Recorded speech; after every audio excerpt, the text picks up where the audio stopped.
طبعا في ظل التطورات اللي احنا بنشوفها في العالم في الفترة الأخيرة وخصوصا في الشرق الأوسط، كان لازم أدور على حاجة تبقى متماشية مع اللي احنا هنتكلم عليه. يمكن النهاردة أنا بعدت شوية عن موضوع إن أنا أتكلم عن خبر، وراجعت بعض التقارير اللي موجودة فلقيت تقرير عجبني حبيت أشاركه معاكم. هنتكلم عن الاقتصاد العقاري في مصر، وهل نحن على أعتاب أزمة مشابهة لعام 2008؟ في عام 2008 اهتز النظام المالي العالمي بسبب أزمة الرهن العقاري في الولايات المتحدة، والتي بدأت بانفجار فقاعة الإسكان بعد أن بلغت ذروتها بين عامي 2005 و2006.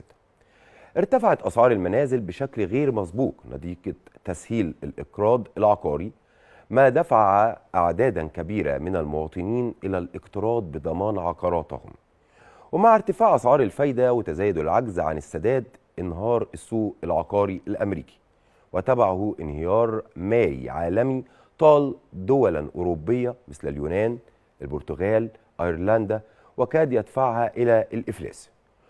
إذا أسقطنا هذا السيناريو على الواقع المصري في الفترة اللي احنا موجودين فيها دلوقتي، هنقول إن بعض الملامح المتشابهة تلوح في الأفق.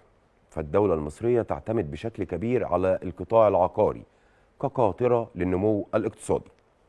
قد شهد هذا القطاع في السنوات الأخيرة طفرة عمرانية كبيرة تمثلت في بناء مدن جديدة وتوسع الشركات الخاصة في الاستثمار العقاري، مما أدى إلى وفرة ملحوظة في المعروض، من وحدات سكنية إلى وحدات عقارية كثيرة. لكن على الرغم من هذه الوفرة، واصلت أسعار العقارات ارتفاعها بشكل غير مبرر، حتى أصبح شراء وحدة سكنية خارج قدرة شريحة كبيرة من المواطنين.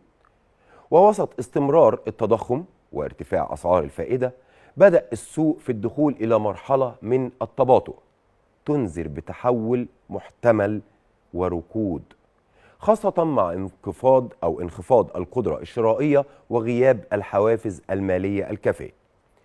المشكلة الحقيقية هنا بتكمن في أن العقارات لم تعد تشترى بغرض السكن فقط، بل أصبحت ملاذا استثماريا رئيسيا، مما خلق حالة من المضاربة ورفع الأسعار دون وجود طلب فعلي حقيقي، كما حدث في أزمة 2008.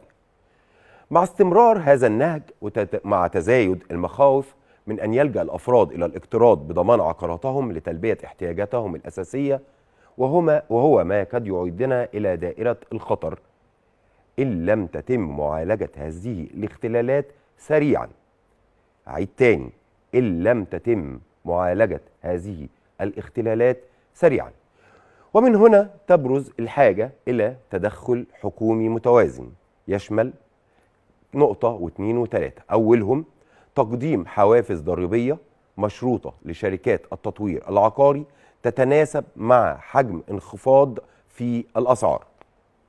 رقم 2، خفض أسعار الفائدة تدريجيا، وده يمكن لاحظناه في الفترة الأخيرة لتحفيز الطلب وتنشيط السوق.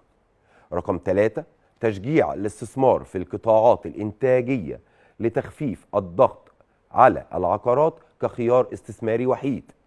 رقم 4، مواجهة ظاهرة المضاربة العقارية من خلال إجراءات تنظيمية تقلل من ارتفاع الأسعار غير المبرر. ختاما، أرجو الحفاظ على التوازن في السوق العقاري، وهو أمر ضروري جدا جدا جدا للأمن والاقتصاد الكلي. ودون إصلاح حقيقي لهذا القطاع لا قدر الله قد نجد أنفسنا أمام أزمة غير مسبوقة في المستقبل القريب. طيب كده أنا لفت نظركم لأزمة لا قدر الله.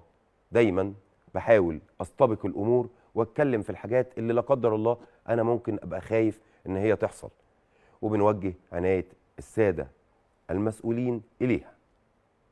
تعالوا نروح للأزمة اللي احنا عايشينها اليومين دول، واللي بجد بجد تأثيرها مخيف جدا جدا جدا على كل المجالات. وبما إننا مسؤولين عن المجال العقاري، عايزين نعرف يا ترى إزاي الصراع ده هيأثر على أسعار العقارات في مصر، وهل لا قدر الله احنا داخلين على موجة غلاء جديد سواء في الأسمنت أو الحديد أو الخامات بتاعة العقارات. وايه اللي مستنينا في النص الثاني من 2025 وفي المستقبل القريب.